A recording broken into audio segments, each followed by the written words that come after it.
Something for your mind.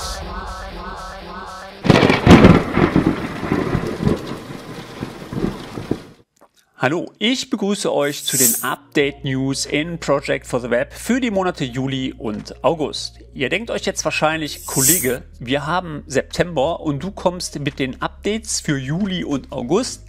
Ja.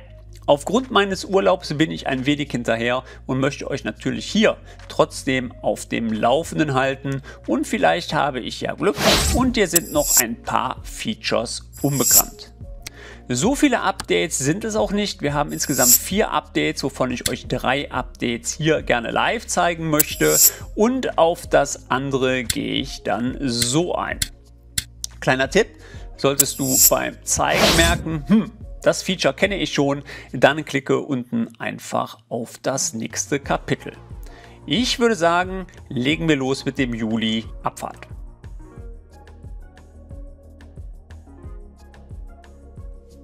Hier haben wir das neue Feature Roll-Up-Typ für Zahlenfelder in Project für das Web erhalten. Kleiner Vergleich zum Project Online Client, genau, auch dort könnt ihr bei den benutzerdefinierten Feldern ebenfalls den Roll-Up-Typ für Zahlenfelder und Kostenfelder anwenden. Unterschied zu Project für das Web: Hier könnt ihr zurzeit den Roll-Up-Typ nur auf Zahlenfelder nutzen. Hierzu habe ich einen kleinen Projektplan vorbereitet. Wie ihr erkennt, ist der Plan nichts Besonderes. Wir haben eine Phase, 3 Arbeitspakete und einen Meilenstein. Ich möchte jetzt den Roll-Up-Typ nutzen, um mir die Werte einer Spalte in einer Phase zu summieren. Damit wir dieses Ziel erreichen, benötigen wir ein benutzerdefiniertes Zahlenfeld und wählen als Roll-Up-Typ die Option Summe aus. Hierzu klickt ihr auf Spalte hinzufügen und wählt im Kontextmenü die Option Neues Feld. Danach wählt ihr als Feldtyp Zahl aus. Automatisch wird euch in der Mitte die Option Roll-Up-Typ angezeigt. Wenn ihr hier auf das Pulldown-Menü klickt, werden euch als Auswahlmöglichkeiten die Optionen Max, Min, Summe und Durchschnitt angeboten. Max zeigt euch den maximalen, Min den minimalen, Summe die Gesamtsumme und Durchschnitt den Durchschnittswert für die gruppierte Spalte in der dazugehörigen Phase an. Da wir uns die Summe anzeigen lassen wollen, wähle ich die Option Summe aus. Bevor ihr die Spalte erstellen könnt, müsst ihr jetzt noch einen Namen eingeben. Ich gebe jetzt einfach mal AP Summe ein und klicke anschließend auf OK.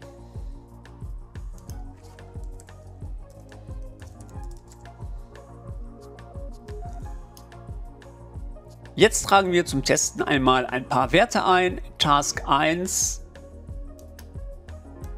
3000, Task 2 4500, Task 3 mit einem Wert von 6000 ein. Wie ihr sehen könnt, werden die Werte entsprechend als Summe berechnet und euch in der Phase angezeigt. Bitte beachtet, dass die Werte nur in Project for the Web existieren und diese Felder nicht in Projektberichten, zum Beispiel in Power BI, ausgewertet können. Schauen wir uns jetzt das zweite neue Feature an.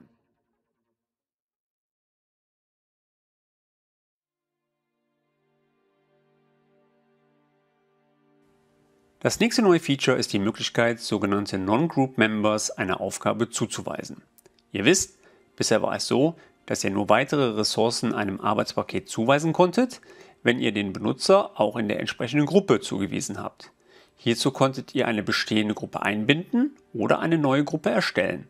Kurzer Hinweis: Seht euch zu dem Thema Gruppenverwaltung auch gerne den Webcast Microsoft 365 Teams Project for the Web richtig einbinden hier einmal an. In diesem erkläre ich euch das Thema mit der Gruppenproblematik noch ein wenig genauer. Ich blende euch den Link jetzt kurz ein, gerne könnt ihr ihn ja nach diesem Video einmal anschauen. Jetzt habt ihr die Möglichkeit, eine Ressource dem gewünschten Arbeitspaket zuzuweisen, ohne ihn in eine Gruppe aufzunehmen, bzw. ohne eine Gruppe dem Projektplan zuzuweisen. Vorteil: Ihr könnt Ressourcen planen, ohne diese gleichzeitig Zugriff auf den Projektplan zu gewähren, und natürlich erspart ihr der IT-Abteilung eine ganze Menge weniger Gruppen im Azure AD. Klickt hierzu einfach im Feld Zugewiesen an auf das Body-Symbol und sucht in dem sich öffnenden Suchfeld nach dem gewünschten Mitarbeiter. Ich möchte gerne den Karl dem Arbeitspaket zuweisen. Hierzu gebe ich in der Suche den Namen Karl ein und dieser wird mir dann auch entsprechend angeboten. Damit er dem Arbeitspaket zugewiesen wird, klicke ich einfach auf das Thumbnail-Icon. Jetzt merkt Project, dass dem Projekt noch keine Office 365 Gruppe zugewiesen wurde und fragt mich, ob ich zunächst eine Gruppe erstellen oder die Ressource nur zuweisen möchte. Da ich euch das Feature zeigen möchte, wähle ich jetzt nur Zuweisen aus. Project erinnert mich jetzt noch einmal daran, dass nur Ressourcen mit einer Gruppenangehörigkeit Zugriff auf den entsprechenden Projektplan besitzen und nur so entsprechende Informationen in dem Projektplan pflegen können. Ich bestätige den Hinweis mit "Alles klar". Ihr könnt jetzt oben rechts unter der Option Gruppenmitglieder erkennen, dass hier keine Gruppe oder Ressource dem Plan zugewiesen wurde. Frage: Kann ich die Ressourcen zu einem späteren Zeitpunkt einer Gruppe zuweisen, um dann dem Mitarbeiter es zu ermöglichen, die entsprechenden Eintragungen im Projektplan zu realisieren? Antwort: Ja klar, das geht.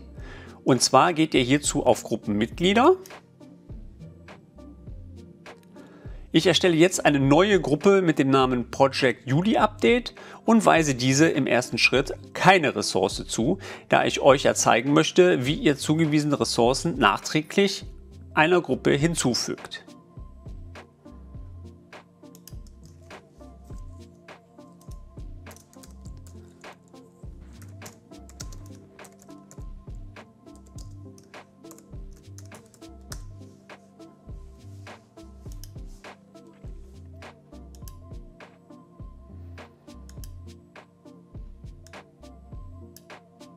Beim Anlegen einer Gruppe wird der Projektbesitzer, Klammer auf Projektleiter, Klammer zu, automatisch der neuen Gruppe zugewiesen. Schauen wir uns das einmal an. Hierzu klicke ich auf ein Gruppenmitglied und siehe da, ich bin nur Mitglied der Gruppe. Aber wir sehen auch einen weiteren Reiter mit dem Namen Andere Personen. Genau hier finden wir unseren Karl. Schauen wir uns das einmal an. Hierzu klicke ich auf den Reiter Andere Personen. Und siehe da, da ist er. Frage: Bekomme ich Karl jetzt in die Gruppe, damit er auch seine Aufgaben erledigen kann? Antwort: Hierzu klickt ihr wieder auf den Reiter Mitglieder und gebt im Suchfeld den Namen eurer Ressource ein, die ihr zufügen wollt. In meinem Fall den Karl. Klickt erneut auf das Thumbnail-Icon und schon wird er der Gruppe hinzugefügt. Klickt ihr jetzt auf den Reiter Andere Personen, ist er logischerweise leer. Frage: Werden andere Personen nun automatisch der Gruppe zugewiesen? Das wollen wir auch noch einmal testen.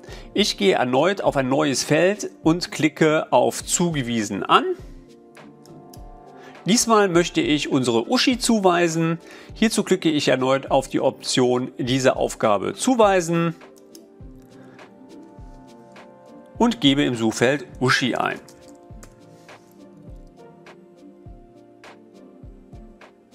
Sobald ich jetzt auf das Thumbnail-Icon klicke, erscheint erneut die Frage, ob die Ressource der Gruppe oder nur zugewiesen werden soll. Das war's mit dem Juli, kommen wir nun zu den August-Updates.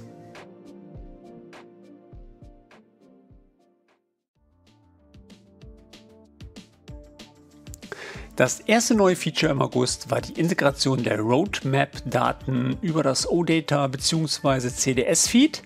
Wie ihr auf dieses zugreifen könnt, möchte ich euch jetzt kurz zeigen. Hierzu öffnet ihr Power BI Desktop auf eurem Computer. Solltet ihr Power BI noch nicht installiert haben, dann führt diesen Schritt bitte zuvor aus. öffnet dann den Feed zu eurem Tenant. Solltet ihr nicht wissen, wie ihr den Feed einbinden könnt, dann guckt hierzu bitte euch einmal meinen Webcast Power BI mit Project Online über OData verbinden an. In dem erkläre ich euch, wie ihr die Verbindung aufbauen könnt. Auch diesen werde ich jetzt hier kurz einbinden. Achtet allerdings darauf, ob ihr eine OData oder eine CDS-Verbindung benötigt.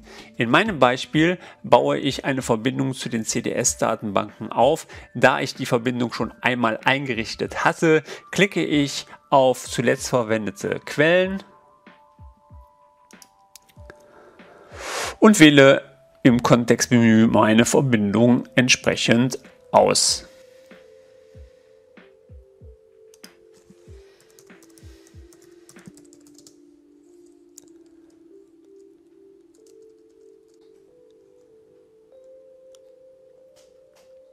Wenn ihr jetzt in dem Navigator im Suchfeld einfach mal Roadmaps eingebt, findet ihr auch die Datenbanken mit den Informationen aus euren bestehenden Roadmaps und so könnt ihr die Informationen in euren Reports einbauen.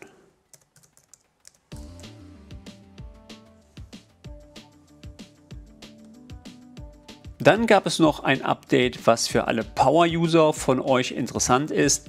Die API-Unterstützung für die weitere Bearbeitung von Projekten, Aufgaben etc.